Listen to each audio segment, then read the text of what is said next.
Good afternoon. My name is Austin Francis. As stated by Rachel Greenspan from an article published on Time.com, accessed April 25th, 2023, competitive cheerleading is almost as dangerous as football. Cheerleaders are usually placed under a stereotype of popular and stuck up.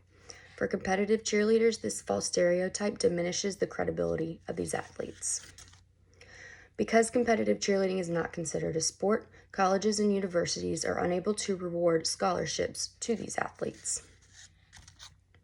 According to Forbes.com, accessed April 26, 2023, the Oxford Dictionary defines a sport as an activity involving physical exertion and skill in which an individual or team competes against another or others for entertainment. When you hear the word cheerleading, most people think of a group of girls standing on the sidelines, clapping their hands and waving pom-poms, but there is so much more to cheerleading. As a competitive cheerleader of 10 years at Cheer Extreme All-Stars, I have experienced the hard work and time cheerleading requires.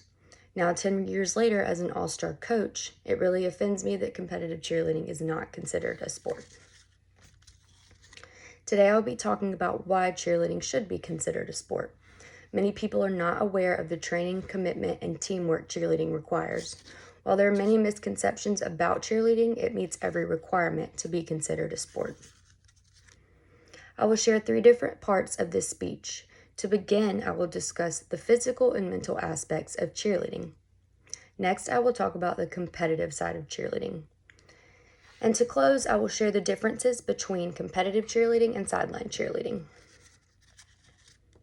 Now, let's start by discussing the physical and mental side of cheerleading. The evolution of cheerleading has greatly increased over the years. From past and present experience in the cheerleading world, cheerleading can result in lifelong physical injuries as well as lasting mental effects. This is the result of judgment and negativity cheerleaders receive, whether it be in person or social media. Competitive cheerleading requires routine filled with multiple stunt sequences and tumbling sections. These skills require a large amount of strength. While many injuries can begin as minor, they can progress and become worse over time. Stunting involves a group of 4 athletes. This includes the flyer, a main base, a secondary base, and a back spot.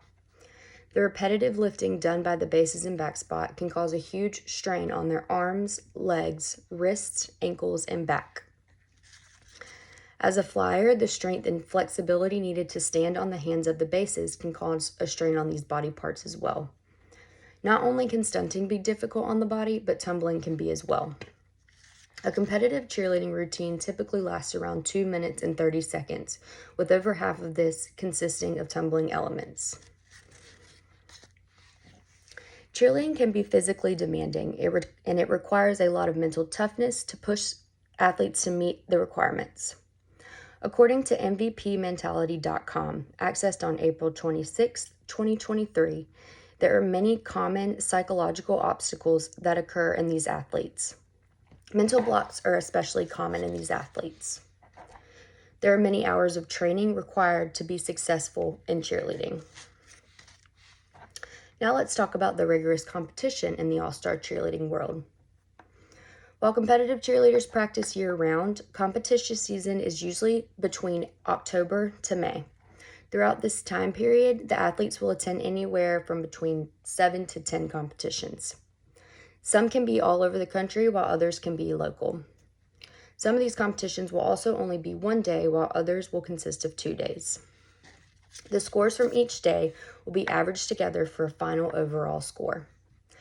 As a former competitive cheerleader and current coach, I have adequate knowledge on cheerleading competitions. For each competition, there is a panel of judges which judge routines based on a score sheet. Each individual team from cheer gyms are split up by level and age.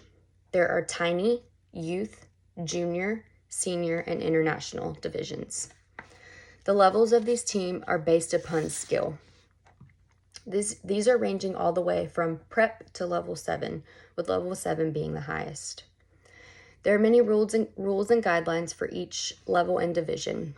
These rules must be followed to ensure the safety of the athletes. If they are not followed, legalities will be given on a score sheet, which can result in deduction of points.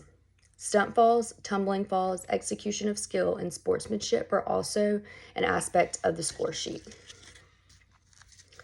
Now that you have a little more knowledge on competitive cheerleading, let's talk about the difference between non-competitive cheerleading and all-star cheerleading.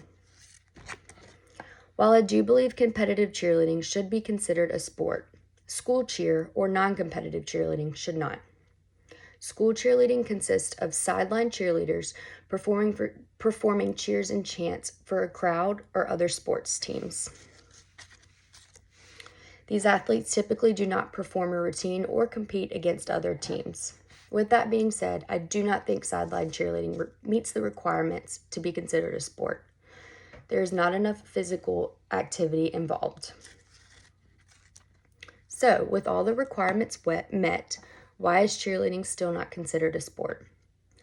Looking back, I have shared my reasoning behind why I strongly believe competitive cheerleading should be recognized as a sport. To some, this may seem silly, but I'm so passionate about cheerleading. A large majority of my life has revolved around competitive cheerleading. I've personally experienced the passion and determination required to be a cheerleader.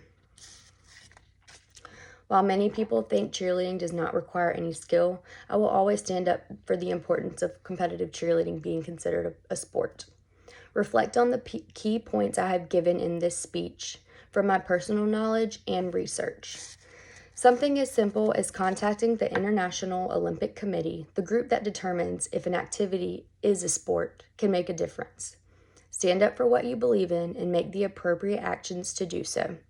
Thank you all for listening. Are there any questions?